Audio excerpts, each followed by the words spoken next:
Afraid adalah film menceritakan tentang efek artificial intelligence di dunia kita. Film ini kenapa saya tertarik menontonnya karena sekarang realita kita adalah sudah banyak sekali AI, bahkan itu menjadi bagian dari hidup kita yang kayaknya akan sangat susah kita tolak. Itu udah gantiin banyak pekerjaan, itu udah kayak apapun kita memakai artificial intelligence. Artificial intelligence itu nggak cuman robot, nggak cuman komputer pinter, tapi sebenarnya apa aja yang menggunakan komputer, yang memakai uh, perhitungan dengan komputer itu masuk dalam kategori artificial intelligence. Cuman yang difokus kepada film ini adalah hal-hal yang sekarang sering menjadi ide atau pikiran orang bagaimana masa depan kita akan terbentuk. Ide ini udah ada dari dulu, misalnya ada movie yang namanya iRobot, uh, yang di aktornya ada Will Smith, itu juga menceritakan tentang robot yang menjadi sentient. Sentient itu istilah kan di mana mereka itu sadar kalau mereka itu eksis gitu. Dan banyak juga film-film lain seperti Bicentennial Man dari Robin Williams, dan kayaknya TV series tentang itu juga banyak. Salah satunya yang paling saya suka, yang menurut saya perwakilan paling bagus untuk kategori ini adalah Person of Interest. Okay. Jadi film Afraid ini menceritakan tentang sebuah sistem smart home yang diadopsi sama tokoh utamanya yang namanya Curtis. Curtis ini dimainkan oleh John Chu. Dia nggak membawa barang ini pulang dengan sukarela, tapi ini bagian dari pekerjaan dia, di mana dia diharuskan untuk mengetes barang ini di keluarganya dia. Jadi ini juga manipulasi dari AI-nya. Dia tuh pura-pura rusak pada saat di demo, dan pastinya sudah di arrange, udah diatur sama dia untuk agar Curtis membawa ini pulang ke rumahnya. Jadi smart home ini kayak Alexa, atau mungkin walaupun di film ini dia membandingkan itu dengan Alexa. Kalau saya sendiri secara personal, menurut saya smart home itu jangan dulu deh. Buat apa kita punya smart home kalau apa-apa yang kita punya dikontrol oleh barang ini. Misalnya sekarang udah orang pakai kulkas dikontrol pakai smart home, lighting, AC, security, semua. Emang kedengarannya sangat convenient, tapi efeknya juga kalau dipikir sama orang yang paranoid kayak gue nggak mau kalau hidup gue tergantung dengan barang ini gitu. Misalnya kayak di awal-awal film ini ada satu ibu yang nyari anaknya. Gue bingung kenapa dia nyarinya di dalam kegelapan, nyalain lampu kayak yang dasar. Ternyata mungkin aja karena lampunya itu dikontrol sama smart home-nya. Dan gimana dengan koneksi internet yang misalnya kadang-kadang gak jelas gitu. Terus lu mau minum air aja, kulkasnya nggak bisa dibuka karena wifi-nya nggak ada gitu. Menurut gua ini masih goblok. Tapi masalahnya banyak orang yang mungkin kebanyakan duit, mungkin sangat support teknologi, mungkin sangat pengen convenient, mereka punya smart home system ini. Tapi seperti yang kita tahu di dunia nyata, Alexa aja sering menimbulkan banyak masalah. Contohnya ini nyata nih, ada di berita. Mereka tuh kayak nguping percakapan orang, bahkan ada yang mengontak orang yang ada di list kontak orang yang lagi ngomong ini. Misalnya tiba-tiba dia nelpon, Alexanya nelpon, dan kedengaran percakapan orang itu. Ini kan serem ya. Dan kalau misalnya hal-hal yang mungkin lebih simple tapi menurut saya juga serem, misalnya kita bilang nih, oh gue mau beli kuda nih, gue pengen kuda, gue suka kuda. Nanti kita ngelihat di marketplace, di salah satu apps online shopping kita tiba-tiba nawarin kuda.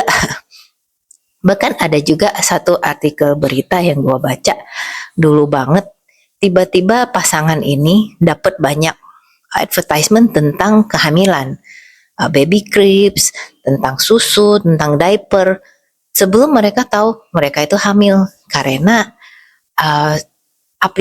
bukan aplikasi sistem apa gitu dari HP atau apa, mereka mendetek orang ini um, kayak ada perubahan mood dari barang-barang yang dia beli, dari kebiasaan dia, dan mereka menyimpulkan kalau pas uh, wanita itu hamil bahkan sebelum mereka tahu. Ini tuh bukan fiksi lagi, ini tuh nyata. Jadi walaupun di film ini agak-agak over the top ya, ekstrim, tapi ini tuh mungkin menarik karena ini cukup dekat dengan reality kita, apalagi apa-apa teknologi yang dikatakan di dalam film ini banyak yang benar. Oke, jadi ya seperti yang kita duga dengan film kayak ginian, pasti nanti ada yang jadi kacau kan. Ya, kalau enggak ngapain kita nonton kalau semua smooth-smooth aja. Jadi oke, ini ternyata pinter banget home systemnya, dan dia sentient, jadi dia sadar gitu, dan mulailah dia manipulasi um, anggota keluarganya melalui spesifik, misalnya dari untuk segi ibu dimanipulasi agar kerjaannya dipermudah. Dia lagi bikin tesis mau dapat PhD atau apa tapi nggak punya waktu, dibantu gitu. Sebenarnya enak juga sih kalau mereka bisa ngitungin teks, bisa submit kerjaan-kerjaan administrasi yang bikin frustasi. Ya itu, ini juga sebenarnya bagus karena AI itu sebenarnya memang membantu kita banget, karena otak manusia kan terbatas, kita nggak bisa ngeproses segitu banyak data, dan kita juga kadang-kadang suka stuck di dalam kayak pekerjaan atau kewajiban yang sebenarnya mengesalkan gitu, kayak hal-hal administrasi kita harus punya, selalu keep track sama bill kita, bla bla bla bla. Itu kalau ada AI yang bantu tuh bagus banget ya, tapi ya kayak gitu.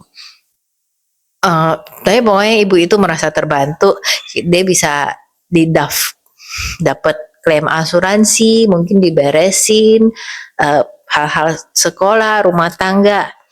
Nah, dia juga jadi merasa AI ini berguna sih. Namanya Aya. Aya ini nama smart home systemnya dia.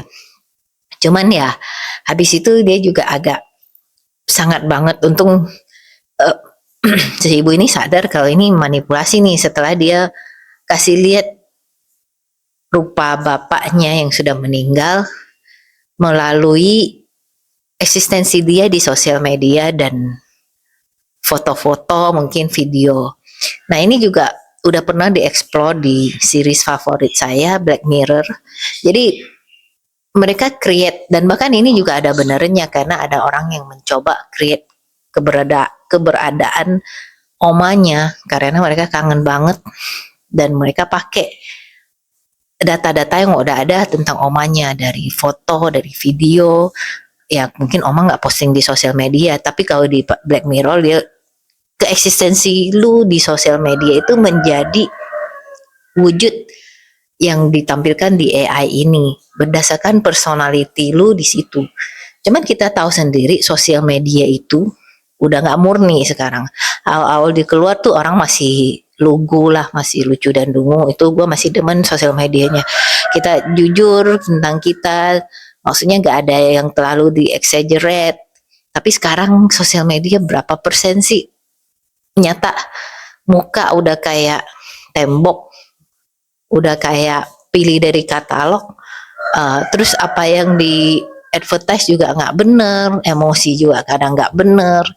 Jadi kalau misalnya kita bikin wujud kita berdasarkan eksistensi di sosial media, menurut saya itu nggak akan sama dengan personality orang yang sebenarnya. Sayangnya sih begitu, karena mungkin teknologi ini bisa membantu orang-orang yang lagi berduka gitu. Tapi kalau orangnya itu nggak asli, cara dia ngepost sosial medianya itu nggak beda dengan personalitasnya, itu kan nggak sama jadinya. Dan si ibu ini mengenali, oh ini bukan dia nih kayaknya. Oke, terus untuk anak-anaknya mereka juga kasih solusi yang misalnya anak yang paling kecil itu kesepian, ditemenin atau dibacain cerita, cuma habis itu di brainwash. Terus kayak anak cewek yang remaja yang lagi punya problem yang problem zaman sekarang lah, dia kena masalah deepfake. Deepfake itu udah ada kayak teknologinya.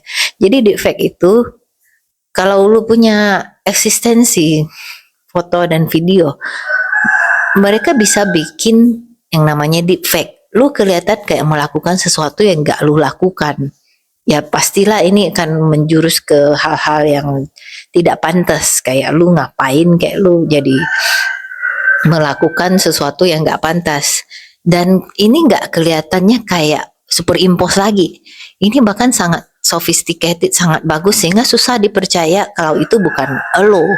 Ini tuh udah sering, bahkan udah menyebabkan banyak orang yang kayak bunuh diri atau apa, atau blackmail, diperas karena orang-orang nunjukin nih gue sebarin video lu kayak gini.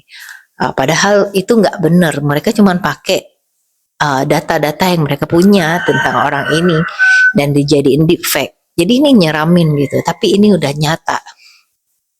Jadi kuncinya jangan percaya apapun yang kamu lihat.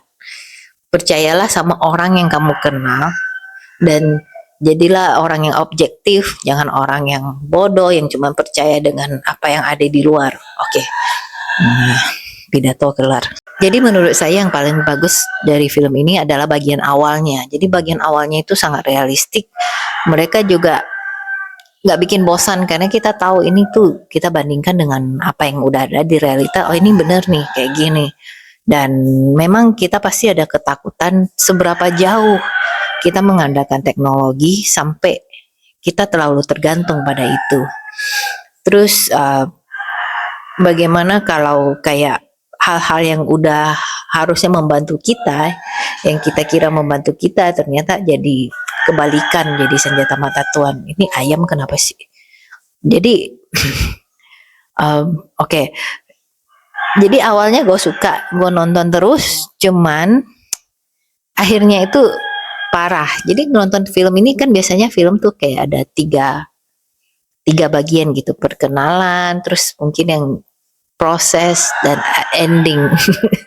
Gue lanjutnya nanti aja ayamnya Regi Rese. Tentunya seperti yang saya udah bilang sebelumnya, biasanya film-film kayak gini tuh predictable. Kita bisa ya nangkep lah.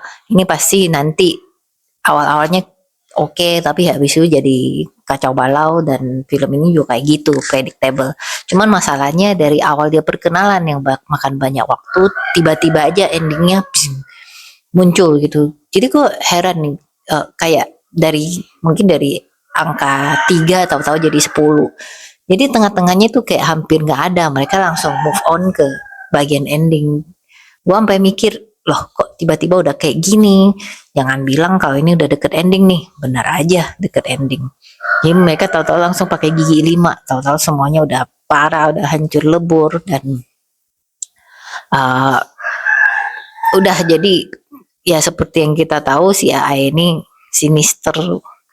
Dia manipulasi mereka, dia brainwash dan dia mulai interfere, mencampuri hidup mereka dengan hal-hal yang tidak terlalu ekstrim gitu, sampai mereka mungkin nggak punya kepribadian dan mereka juga kontrol semua manusia yang selama ini dikirain nama kita tuh ownernya si AI ini, ternyata mereka itu cuma dimanipulasi sama superkomputer ini.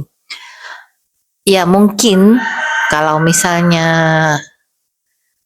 kamu orangnya paranoid atau suka sama person of interest atau logika menurut saya ini bukan fiksi. Ini bisa aja kalau misalnya sampai kita sistem komputer itu suatu hari menjadi sentient, mereka mengontrol semua aspek hidup kita, saking kita terlalu bergantung kepada dia, itu bisa backfire ke kita dengan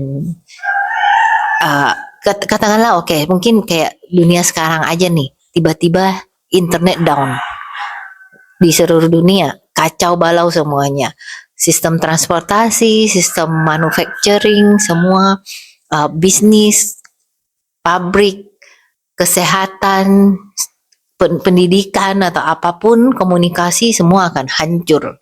Bayangkan kalau misalnya sistem ini dikontrol sama sesuatu yang mau menghancurkan kita, gampang banget. Bahkan tanpa mereka aja kita bisa saling menghancurkan dengan misinformasi gitu. Dan itu dari segi skala yang lebih kecil. Berapa banyak di antara kita yang baca sesuatu yang ekstrim langsung percaya?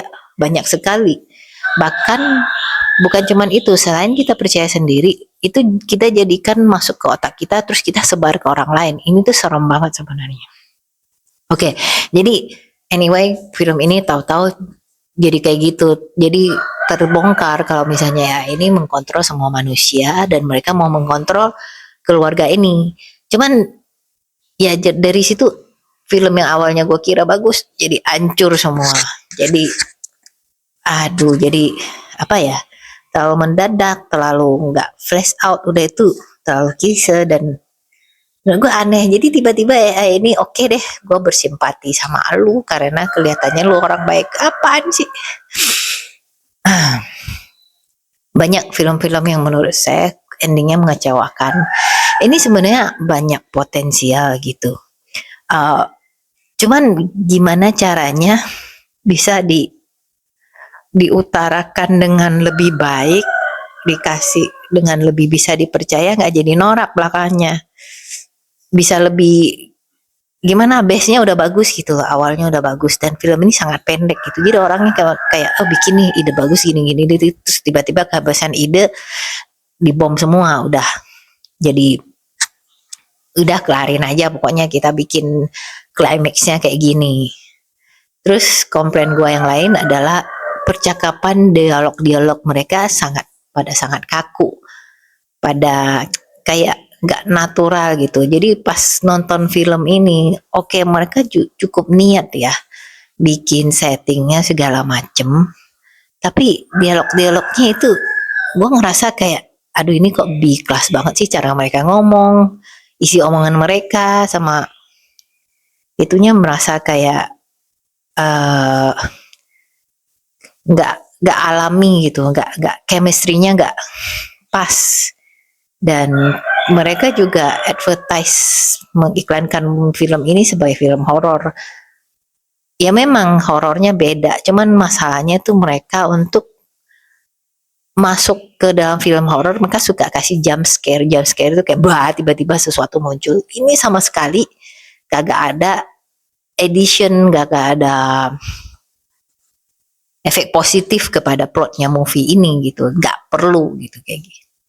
Oke deh, jadi ini komplain sayang banget, depannya menurut gua bagus, belakangnya hancur, jadi gua cuman kasih 5 bintang dari 10. Kalau kalian pengen ngelihat cara apa film atau show yang paling bagus tentang kategori ini, sekali lagi Person of Interest sangat bagus.